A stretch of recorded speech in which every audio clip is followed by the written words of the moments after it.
שאלתי איזן. הגיע? עכשיו תגידי דבר חוכמה. מה מאחורי המילים? נייר. תגידי עוד דבר חוכמה. לפעמים נדמה שלאביב יש אלרגיה לפריחה. איזה חכם אמר את זה? ליטל הגלקטי.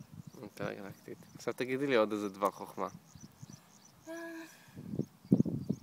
ורדים הם אדומים, סיגליות הם סגולות, האביב פורח וידיים שלובות. ורדים הם אדומים, סיגליות הם סגולות, החיים יפים כי קניתי גלולות.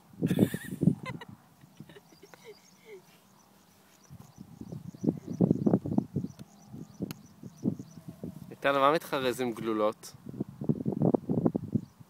תפילות, תרופות, אבלות. ליטליות. ליטל! איזה מה את וידאו? מצלמת? פרחים. טוב, תגידי רק דבר חוכמה אחד אחרון לסיום. אוקיי. היה נגן קונטרבס אחד בניו יורק. הוא ניגן ברחוב יום יום. בקונטרבס שלו היו 5 מיתרים. 5 מיתרים. יום אחד מיתר אחד נקרא, והנגן קונטרבס יכל לנגן פחות מנגינות. יום אחרי זה נקרא עוד מיתר, ואחר כך הוא יכל לנגן עוד יותר פחות מנגינות. הוא נשאר עם 3 מיתרים, ואחרי כמה זמן עוד אחד נקרא, והוא נשאר רק עם 2, ויכל לנגן עוד פחות מנגינות.